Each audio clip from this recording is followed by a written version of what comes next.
One of the great tragedies of Maryland is that we had a separate system of education 15 years after the Brown versus Board of Education decision, which we just had our 60th anniversary of, major tribute.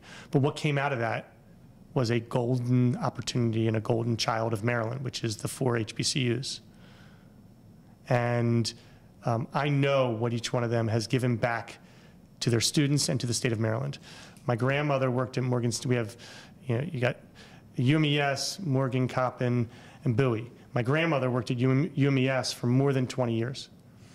And visiting her and talking to her, I learned what those students gave to not only the citizens of Maryland, but to the improvement of our quality of life. If I was Attorney General when all this had happened, by the way, the Attorney General initially got it right. He made his initial responses were correct, that this duplication of programming was a problem and the state was going to get into trouble. If you look at the record, I'm not condoning or condemning anybody in that. I'm just saying that he happened to have gotten it right and told them and advised them in the beginning.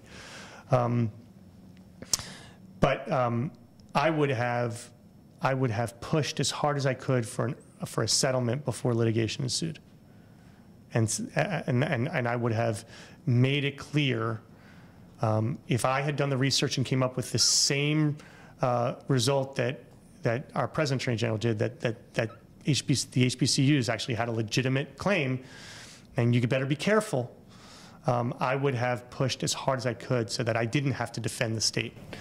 So what would a settlement look like? Well, settlement right now, in my best estimate, would be a joint program between Towson and Morgan that gives Morgan an opportunity to explore some of the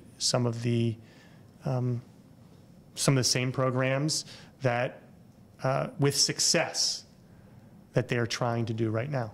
But it's going to be, I mean, this unnecessary duplication it's going to continue to perpetuate a system of separate education, which is wrong. And we can't allow that. So that's what I would see. So that's the answer to your question. What would I advise? I would advise as quick a settlement, and if they need, I would like not to have to pontificate on ongoing litigation, because I would like to be an honest broker when I am elected Attorney General, should this thing still be going on when I'm elected Attorney General. But be that as it may, I will say that I would like to push for as a fair but as an expeditious settlement that does give Morgan adequate access to a successful program that doesn't allow for unnecessary duplication. Right. One of the main issues on the table is whether a program in engineering should be moved from UMBC to Morgan. Okay, so it's UMBC. If it's UMBC, so let's.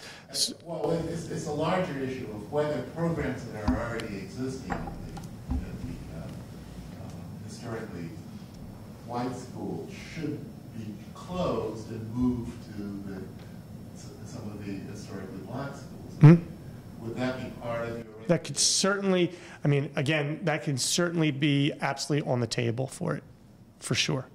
I don't have a problem at all with us exploring ways to generate successful programs at historically black colleges. And I don't want to, I'm not going to put on the table specific ideas. I don't think it would be appropriate to, because again, I want to be an honest broker. But what I want to do is say that everything should be on the table so that we do continue to realize the success of 4 premier and successful institutions. Can I ask here, I know you have more to say on civil rights, but this sort of case, discussing the MHAC case, reminds me of the conflict I think inherent in this office, which is, in the case of MHAC, you can talk about what sort of settlement you'd like to see, but ultimately it's not your call, right? I mean, no Attorney General, you're the legal advisor here, you're not. Right, well, Well, but the lawyer should be able to give sound advice, and oftentimes conflicting advice to different agencies, by the way. I thought that's where you were going with this. That sometimes, like for right now with the gun law, we have conflicting advice going to DHMH and state police. And how do we reconcile that? And as long as it doesn't get up to the Attorney General, there's really technically no conflict, but what happens when it does, and how do you deal with that, and how do you sort of either remove yourself or figure out a way to provide adequate advice while not having to walk a thin line. But the answer is, look, you're giving the advice, and then you are the lawyer. You say, look, it's my belief that this is the best way to settle this case. And if you don't do this, you may lose. And I'm going to defend you, but you may lose. That's the job of the lawyer. And so how do you... If they follow a path that's not your advice, do you stand up and say what your opinion is, or do you play attorney? If there is a violation of the Constitution or a violation of my moral ethic and my moral code or my ethics, I would graciously and gracefully divorce myself from it and provide counsel. If they still want to proceed, provide counsel from somebody else. That's how I would handle it. But barring constitutional violations or a violation of my own conscience, no, I would say, look, I'm just going to make it clear, and we're gonna, just like with, Doug has made it clear that he thought they should have settled long before they went to litigate. He's now defending them. But hopefully they're going to settle it still in mediation, and it's all going to work out before they get to that. When you talk about consistency, on that issue, he advised them to settle, but he's now defending them. But he has refused to defend some. Again, the Attorney General in Virginia refused to defend on the same-sex marriage. Same-sex marriage. If I believe it's a violation of the Constitution, which it very well may be, I don't know enough in the intricacies of these issues to tell you whether it's a constitutional violation. The person, the AG in Virginia, I don't remember whether he thought it was a violation of the Constitution or a violation of his own personal ethics to do it. But he made it clear that he was not going to defend that law, or I think it was actually support that law banning same-sex marriage. And I think I've been pretty clear about where I am on that. All right, you wanted to get back to racial profiling. Mm-hmm. So. Oh, sure. So just very briefly, I think that racial profiling is one area where I've made it clear that if I will instruct all 24 state's attorneys in every of the 24 jurisdictions that if they bring a case tainted somehow with any racial profiling and demonstrate issues of constitutionality, that I will simply not take those cases on appeal. And I will help them in whatever way I can, whether it's through support or simply through the carrot or also through the stick that I just mentioned, make sure that we are stamping out racial profiling. And I have been, over the last 8 years, I've been the chairman of the election law subcommittee. I've spent 2 years being a co-sponsor and 10 years being the lead sponsor of a bill for campaign finance reform, specifically for public funding to try to improve everybody's voice in politics. I was sponsor of the early voting, expansion of early voting statute, sponsor of the bill to permit people who leave jail to be able to vote once they've paid their debt to society. They shouldn't be denied the right to vote, which they were before my bill came out.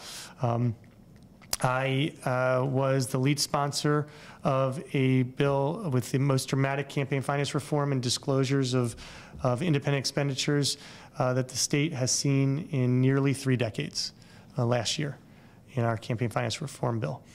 Those are the kinds of things that I stand by as somebody who is interested in making sure that everybody's voice is heard equally, fairly, and with dignity and respect. And I am consistent, and this is one of the things you may want to ask some of your opponents through the years on supporting those kinds of issues. When it comes to equality for people, and gay rights and equality for people who are either gay or lesbian or transgender, I have been consistent with my support. I have been consistent with my support on making sure that we are stamping out and being tough on sex predators, particularly against children. And those are the kinds of issues. And I've been consistent on my support for women, particularly for equal pay for equal work, but also for providing gender equality in terms of putting women on the hate crimes statute, and as well as putting gays and lesbians on the hate crime statute. I've been consistent on that. And I think that this is not for political one-upmanship or political gamesmanship. This is because I happen to believe, and I will take a public, I vote very, obviously our votes are public, but I've taken a very open role in that, in spite of the fact that I have an Orthodox community that has sometimes, an Orthodox Jewish community that has sometimes given me a little bit of hardship about it. I come by it honestly.